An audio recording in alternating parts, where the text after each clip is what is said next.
Your Olympic hero has arrived. It's true, it's true. You're watching Fugitive Red Eye, and welcome to another DVD collection update. To start off with today, we have The Cleveland Show Season 3, and this copy is apparently a former library copy. I checked it, it doesn't seem to be scratched, so at least there's that. I do find it interesting, however, that it was a library copy, because this is an Amazon print-on-demand series, like Season 3 is. Season 3 and 4 both are. So they're on DVD-Rs, so I think it's interesting that a library would have them, but nevertheless, they are official copies, that's just how they did it. Next up we have McMahon, which is the wrestling DVD story of Vince McMahon's character's storyline. And Vince McMahon himself has always been my favorite wrestling villain, my favorite heel character, because I just really like the way he writes himself. But there's the inside of the case with the insert, and there's Disc 1 and Disc 2. Next up we have something from my friend Bootman Bill's collection, which is Insuring Your Place in Hell. This is a bootleg of that, which was already kind of a bootleg, because it never had an official release. Essentially, what it was a custom-made mixtape, so getting a bootleg of it is basically getting a bootleg of a bootleg thing, because it's not a thing that ever got released in any official capacity. It was made by people who made it. Yeah, but it's just essentially a mixtape of a few things that are supposed to be fucked up. You know, like there's Grave Robbing for Morons, that's the most popular. There's Cooking with Huck Botco. And then there's Mortuary of the Dead and Exploding Varmints. Scare Theater actually did videos on them a while back. I don't watch Scare Theater anymore, but back when I did watch him, he did a pretty good video on Insuring Your Place in Hell. Next up we have Citizen Kane. I decided to give that another chance because I didn't particularly like this movie when I first saw it, but I've grown to appreciate the concept of it over time. I haven't rewatched it since the first time I saw it, but I'm thinking I'll probably like it a lot more rewatching it. And at the very least, I will have given it another chance. Considering most people say it's the best movie of all time, I tend to disagree with that, but I think that I was too harsh on it when I was younger. But there it is outside of the slipcase. There's the back of the inner case. Here's the inner flaps. There's Disc 1, and then Disc 2, I think, has a documentary on it. Next up, we have a 2 VHS set of Godzilla vs. Gigan and Godzilla vs. Mechagodzilla. I'm pretty sure it's the original Godzilla vs. Mechagodzilla. I already have Godzilla vs. Mechagodzilla, but I was like, what the fuck, why not? It's $1 for both, so I bought it.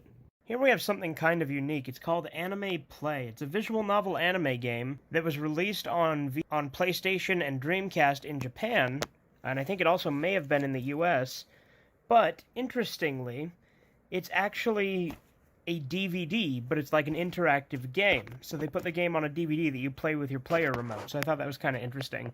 But apparently there's 3 volumes of this specific one. It's called Exodus Guilty. I know next to nothing about it, but it was literally $1 on Right Stuff, so I'm like, I'll give it a try.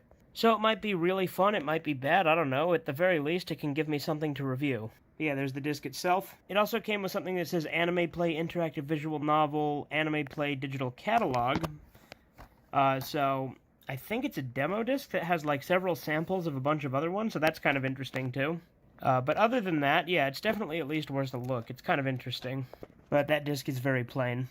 Next up we have Shinjuku Mad, which is a Koji Wakamatsu film that also had Takeshi in it. This is a French release of it, however it does still include English subtitles. And there's the disc itself. Keeping up with the Takeshi stuff, we have Izo, which is a Takashi Miike film that has Takeshi Kitano in it as well. There's the back of the case. And as you can see, the slipcase actually has different art than the inner case. Although the backs are very similar, just some coloration differences. But there's the disc, and there's an insert to fill out for like a mailing thing to order stuff online. And there's another insert, and another disc too, huh. So of course the disc with the movie is the one that was loose. Has a couple of scratches on the back, but hopefully nothing that'll actually, you know, make an effect on it. But this insert's actually a booklet, and has a bunch of other stuff from the same publishers. There's some more of that, and some more of that.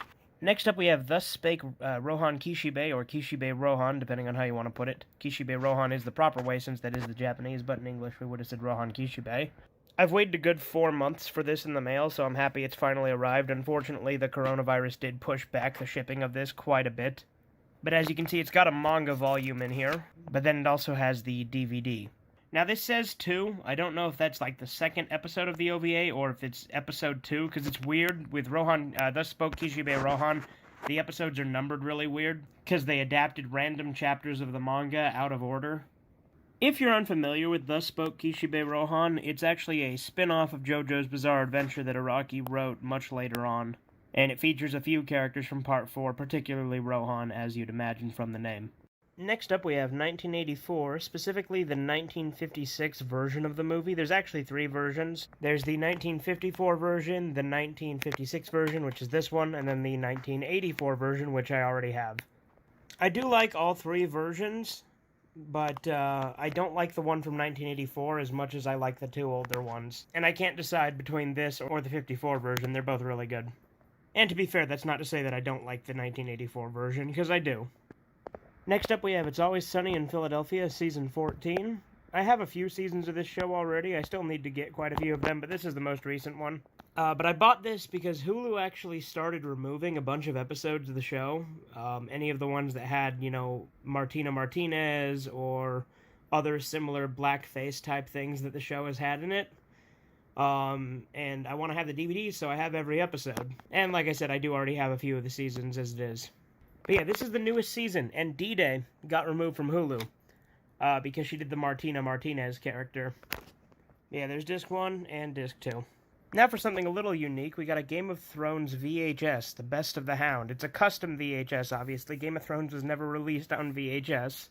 But it's an interesting little thing to have, just a bunch of Game of Thrones episodes about the Hound on a VHS tape. I think that's pretty interesting. And I do like the attention to detail. Like, it actually looks like a genuine VHS release. It also came with these 2 stickers. Now for another custom VHS, Night Trap, the Sega CD game, all put together on a VHS tape as well. I want to say that Night Trap actually did use VHS technology as well, but I don't know for sure, because I haven't actually ever played Night Trap, but I do know it's iconic. It came with several stickers too. Like, I don't know who this guy is, I don't know if he's from Night Trap or if he's from something else, I have no idea. It's got some Child's Play stickers, that's pretty cool. Got some VHS stickers, and some horror stickers. And there's the tape itself. Again, very good attention to detail, actually looks like a real VHS release. To end off here, we have some art. It's called hentai, and it's art. Of Black Lagoon, called Sick from Drinking. So isn't that interesting? Anyway, that's all I have for today. Toodles. One little sniff